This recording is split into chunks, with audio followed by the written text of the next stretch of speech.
நேத்து பாத்தி பிரமாதம். அதை விட உங்க நடிப்பு ரொம்ப பிரமாதம். இவ்வளவு நாள் நான் உங்களை பார்த்ததுக்கும் நேத்து பார்த்ததுக்கு என்ன டிஃபரன்ஸ்? சும்மா அப்படியே ஜில ஜில ஜில ஜில ஜில ஜிலுன்னு. ஏங்க தினம் ஆபீஸ்க்கு அதே மாதிரி? அதே மாதிரியா? புரியுது புரியுது. உங்களுக்கு தான் இந்த ஆடம்பரமே பிடிக்காதே. நேத்து பார்ட்டில நீங்க கூல்ட்ரிங்க் எடுத்துக்கிட்டு என்கிட்ட வந்து யாருக்கோ தர மாதிரி கொடுத்துக்கிட்டு அப்படியே அந்த பக்கம் போனீங்களே, எனக்கு ஒரே சிரிப்பு. ஒரு விஷயம், நான் உங்ககிட்ட பேசிட்டு இருக்கும்போது திடீர்னு உங்க அப்பா வந்துட்டாரு. நான் ஒன்னும் தெரியாத அப்பாவி மாதிரி அப்படியே முகத்தை திருப்பி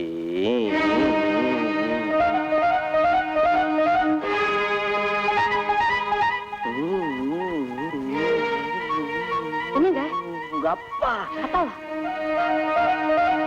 நீங்க அந்த டிவி கிட்ட போய் கஷ்டமா மாதிரி ஆக்ட் பண்ணுங்க. நான் அவரை சமாளிச்சு அனுப்பிடுறேன். போங்க சீக்கிரம் சீக்கிரம் சீக்கிரம். போயாச்சா? நமஸ்தே சார். நமஸ்தே சார்.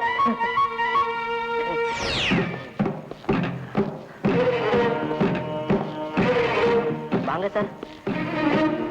ஏது சார் இவ்வளவு தூரம்? உனக்கு வார்னிங் கொடுத்துட்டு போலான்னு வந்தேன். இதுக்கு நீங்களே வேணுமா? ஒரு போன் பண்ணி தான் நானே நம்ம வீட்டுக்கு வந்து வாங்கிட்டு வந்திருப்பேன். நீ முன்னுக்கு வர வேண்டிய பையன், உடம்ப ஜாக்கிரதையா பாத்துக்கோ. பாத்துக்கா சார். இன்னொரு தடவை இந்த மிஸ்டேக் நடந்தது நடக்காது சார்.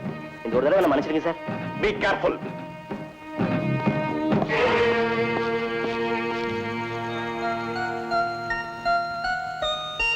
என்ன ஏதோ வான் பண்ணிட்டு போறாரு? வேற என்ன, அந்த ஸ்டீரியோ விவகாரம் தான். இந்த சிட்டிக்குள்ள எவ்வளவோ பேருக்கு சப்ளை பண்ணிருக்கேன். ஆனா உங்க வீட்டு செட்டு மட்டும் தினம் இப்படி மக்கார் பண்ணுது. எவ்ரி மார்னிங் உங்க ஃபாதர் கிட்ட இருந்து தேர் இஸ் எ வார்னிங். அது கிடக்கட்டும், உங்க அப்பா கண்ணில் நீங்க படாம என்ன மாதிரி நேக்க சமாளிச்சு பாத்தீங்களா? என்ன சொல்லுங்க, இந்த மோகன் படுகிட்டு சிரிக்கவே மாட்டீங்களா? போயிட்டாரு. டவுட் வேண்டியதில்லை.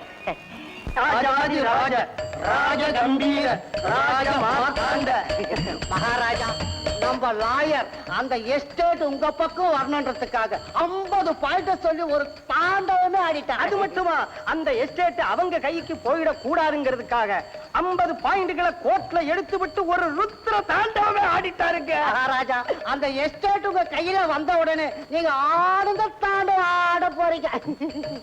அப்படியா? அப்போ அந்த எஸ்டேட் என் கைக்கு வந்துரும்னு சொல்றீங்க? வருது வருது, வந்துகிட்டே இருக்குது. வந்தாச்சுன்னு நினைச்சீங்களே. ஆனா பாருங்க, நம்ம லாயர் தான் கொஞ்சம் பணம் தேவைப்படும்னு சொல்றாரு.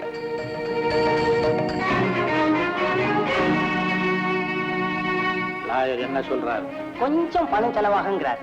கொஞ்சம் பணம்? எவ்வளவு பணம்? ஒரு 1000 ரூபாய். 1000? ஆமா. போதுமா? போதும். என்கிட்ட பொருளும் இல்லை, பணமும் இல்லை. என் உடம்புல ரத்தம் தான் ஓடுது. அதை எடுத்துக்கணும். ஏன் பாக்குறீங்க? உங்களைத்தான் எடுத்துக்கங்க.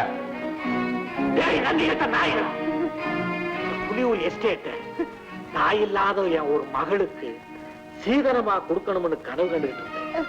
அந்த எஸ்டேட் இன்னொருத்தன் கைக்கு போய் 3 வருஷம் ஆகி வருதுன்னு என்ன நம்ப வச்சு கழுத்தறுத்தீங்களே. எனக்கு துரோகம் பண்ண உங்களுக்கு எப்படா மனசு வந்தது? எனக்கு தானம் பண்ண மாத்திரம் தெரியும் நினைக்காதீங்கடா, தண்டனை கொடுக்கவும் தெரியும். உங்களுக்கு உணவை கொடுத்தேன், உடைய கொடுத்தேன், பொண்ணை கொடுத்தேன், பொருளையும் கொடுத்தேன். இப்போ உங்களுக்கு மன்னிப்பையும் கொடுக்கிறேன்.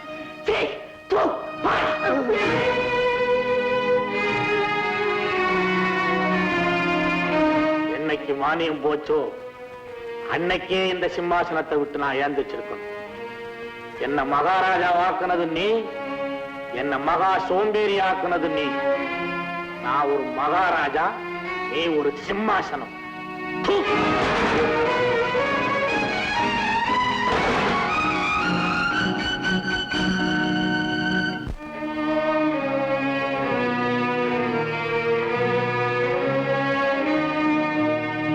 கண்டிப்பா அனுப்பிச்சிடுறேன். மகிழ்ச்சி. Okay okay.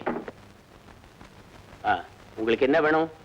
உமது அலுவலகத்தில் யாம் ஏதேனும் உயர்ந்த பணியாற்ற விரும்புகிறேன். சந்தர்ப்பப்படுமா? என்ன? ஒரு கௌரவமான வேலை வேண்டும் என்கிறேன். நீங்க எங்க வேலை பார்த்திருக்கீங்க? இதுவரையில் நான் வேலை பார்த்தது கிடையாது. அப்படி சந்தர்ப்பம் ஏற்படவும் இல்லை. அப்ப என்ன வேலை தான் தெரியும் உங்களுக்கு? தானம் தர்மம். தானம் தர்மமா? ஆமா. எமக்கு ஞானம் தெரிந்த நாளிலிருந்து தானம் ஒன்றே தெரியும். அதை தவிர உருப்படியான வேலை ஒண்ணும் தெரியாதா? யாம் அறியோ. அப்படின்னா நீங்க புறப்படலாம். இங்க உங்களுக்கு வேலை கொடுத்தா இங்க இருக்கிற மேஜை நாற்காலி அது இதெல்லாம் தானம் செய்துட்டு என்ன மொட்டை அடிச்சிருவீங்க. புறப்படுங்க. அப்படியானால் வேலை இல்லை என்று சொல்லுகிறீர்களா? சொல்லுகிறோம். போங்க. யாம் வருகிறோம். வராதீர்.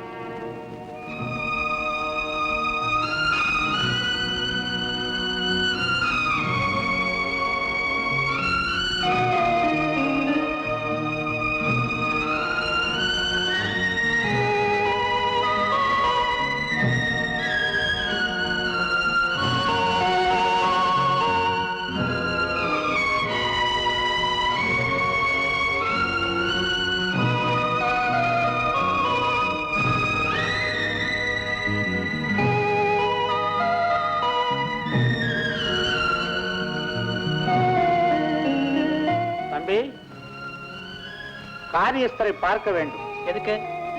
வேலை வேண்டும். உன் பையனுக்கா? எமக்கு வேண்டும். ஆளை பாரு, 20க்கு வேலை கிடைக்கல, 60க்கு ஒரு வேலையா? போயா.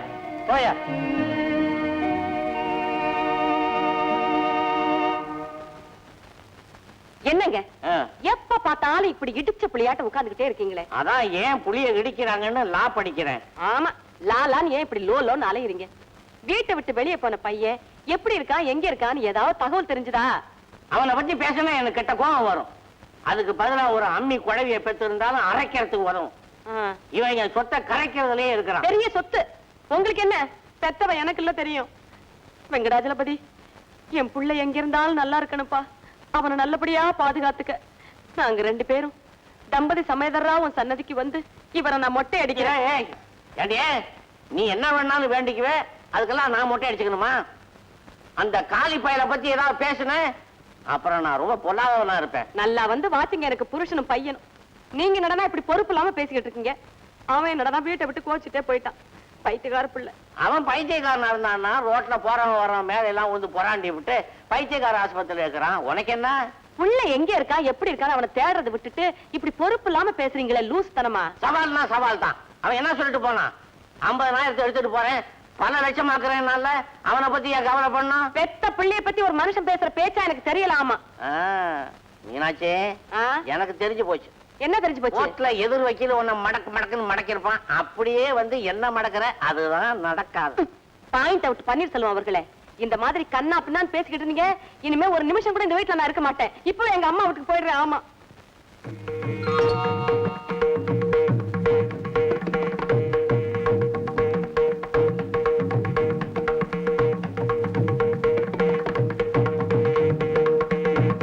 எல்லாம் பேசி முடிச்சிட்டியா?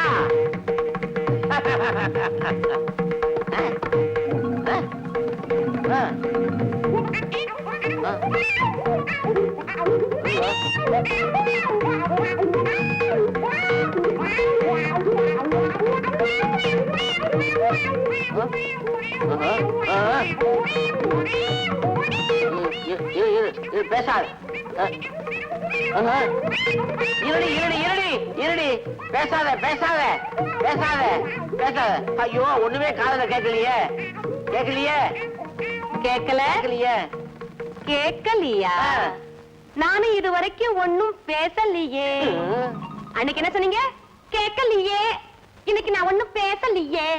பழிக்கு பழி வாங்கினேன். இனிமேல் என்ன பத்தி என் பிள்ளைய பத்தி நான் ஏதாவது பேசும்போது இந்த செவிட்டு மிஷினை வெளியில எடுத்தீங்க, மண்டைக்குள்ள இருக்கிறது எல்லாத்தையும் காது வழியா எடுத்துருவேன். ஆமா. மீனாட்சி, நீ என்ன இருந்தாலும் லாயர் பொண்டாட்டி தான். நான் லாயர் பொண்டாட்டி மட்டும் இல்ல sir, I am also a lawyer. நீங்க யார் தெரியுமா? இந்த லாயர் மீனாட்சியுடைய தெருவும் புருஷன். அப்படித்தான். என்ன மோப்பம் பிடிக்கிறீங்க? இந்தாங்க, அப்படியே பூ கெடுக்காம பத்திரமா மோப்பம் பிடிங்க.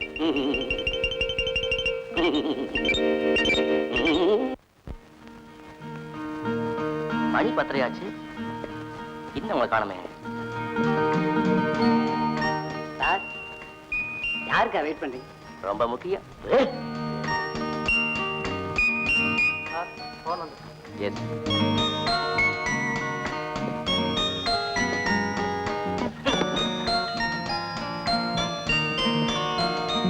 ஹலோ எஸ் எது கோடீஸ்வரர் வீட்டு வேலைக்காரனா என்னப்பா அதானே ஸ்டீடியோ ரிப்பேர் வரேன் அம்மாவா அம்மா கூப்பிட்டாங்களா இத வந்துட்டப்பா ஆடிட்டர் பிக்கப் பண்ணிட்டு சுஜாதா விட்ட பாரு அதான் அண்ணா அண்ணா உங்கள தான் என்ன தம்பி நம்ம பேரு ரெங்க ராமானுஜ நந்த கோபால கிருஷ்ணன் எனக்கு முட்டுது மூச்சு ஆமா வீட்டுல யாரு இருக்காங்க அம்மா இருக்காங்க அம்மா மட்டும்தானா ஆமாங்க கூப்பிட்டுங்களா வேணாம் நீங்க என்ன பண்றீங்க போய் அப்படி உட்கார்ந்து ஒரு பேப்பர் எடுத்து உங்க முழு பேரை எழுதி தர்றீங்க ஓஞ்ச நேரத்துல நான் மனப்பாடம் பண்ணிக்கிறேன் ரொம்ப நேரம் இருக்குமா? நீங்க ஒண்ணு தம்பி அம்மா மட்டும்தானா சுஜாதா எங்க ஆபீஸ்க்கு வரல எங்க போயிருப்பாங்க நான்சென்ஸ் அந்த மாதிரி அக்கவுண்ட் எல்லாம் நான் மெயின்டைன் பண்றது இல்ல good morning sir morning take you seat sir ஒரு வேலை வேலை ஒண்ணு இல்லையம்மா ஆபீஸ்க்கு வந்து பாருன்னு சொன்னீங்களே சார் நான் வர சொன்னேன் இல்லன்னு நான் சொல்றேன் பட் நோ வேகன்சி என் ஒய்ஃப் லேடிஸ் கிளப்ல ஒரு வேலை இருக்குதுன்னு சொன்னா ட்ரை பண்றேன் ஜஸ்ட் வெயிட்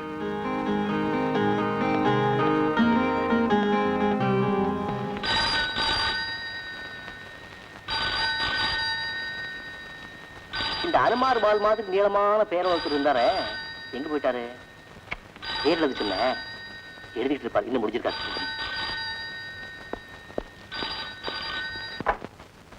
ஹலோ யாருங்க நீ யாரு கில்லாடி யாரியா நீ போன் பண்ணது நீ என்ன யாரு கேக்குறியா முதல்ல நீ யாருன்னு சொல்லு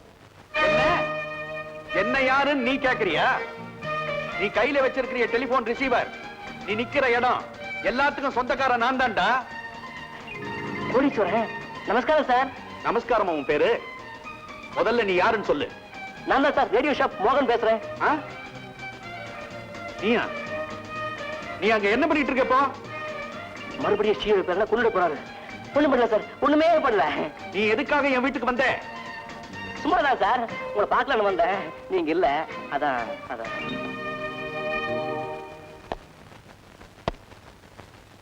நீ வெயிட் பண்ணுமா ஒரு முக்கியமான விஷயமா நான் வெளியே போயிட்டு வந்துடுறேன் ஒரு 10 நிமிஷத்துல வந்துருவேன் என்ன மோகன் ஸ்டீரியோ ரிப்பேர் பண்ணியாச்சா பண்ணியாச்சு மேடம் வாங்குறதுல இருந்து ஒரே ரிப்பேர் சும்மாவே தரேன் எடுத்துட்டு போயிடு சாரி மேடம் இனிமே அப்படி ரிப்பேர் ஆகாது மேடம் ஆபீஸ்ல இருந்து மிஸ்டர் கோடீஸ்வரன் போன் பண்ணிருந்தாரு நீங்க மாடியில் இருந்தீங்க என்ன ஏதுன்னு போன் பண்ணி விசாரிச்சுங்க ஓகே தேங்க் யூ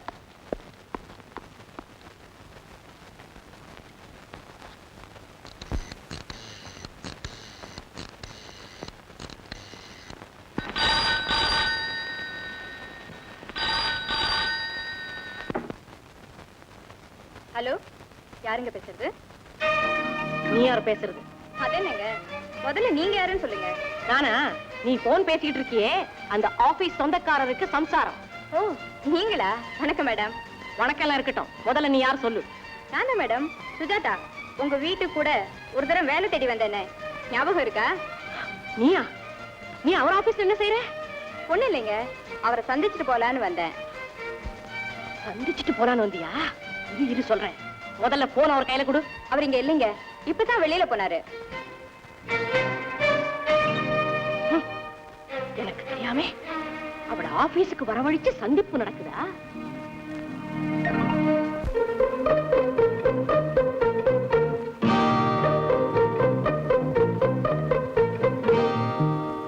வீட்டுல என்ன பண்ணிட்டு இருக்க இது என்ன கேள்வி ஆபீஸ்ல நீங்க என்ன பண்ணிட்டு இருந்தீங்க பைத்தியக்காரதனமா கேள்வி கேட்காத நான் ஆபீஸ்ல பண்றது வியாபாரம் நீங்க ஆபீஸ்ல பண்றது வியாபாரம்னா நான் வீட்ல பண்றது கீபாரம் ஓஹோ கீபாரம் ஏது முக்கியமான வேலையெல்லாம் விட்டுட்டு ஐயா திடீர்னு வீட்டுக்கு வந்துட்டீங்க ஏன் நான் திடீர்னு வீட்டுக்கு வந்தது மேடத்துக்கு இடைஞ்சலா இருக்கோ எனக்கு என்ன இடைஞ்சல் நீங்க தான் என்ன இடைஞ்சலா நினைக்கிறீங்க எதையாவது பேசி செஞ்ச தப்ப மறைக்க பார்க்காதடி நான் தப்பு செஞ்சாதானே மறைக்கிறதுக்கு செடி புதர்ல செஞ்ச தப்ப இப்போ ஆபீஸுக்கு ஷிஃப்ட் பண்ணது நீங்க செடிபதர் பெரிய செடிபதர் உன்னுடைய ஸ்டீரியோ செட் எப்படி ஒர்க் பண்ணுது உங்க ஆபீஸ் டெலிபோன் எப்படி ஒர்க் பண்ணுது என் ஆபீஸ் டெலிபோனை பத்தி கேட்கறதுக்கு நீ யார் ஏன் ஸ்டீரியோ செட்ட பத்தி கேட்கறதுக்கு நீங்க யார் நான் இந்த வீட்டு எஜமா எனக்கு எல்லாம் தெரிஞ்சாகணும். நான் இந்த வீட்டு எஜமானி, எனக்கும் எல்லாம் தெரிஞ்சாகணும். உன்னை என்ன பண்ணிடுவீங்க?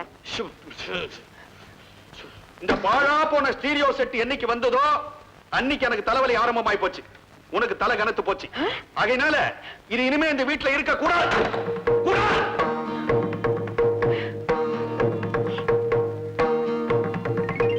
உங்களுக்கு மட்டும்தானா?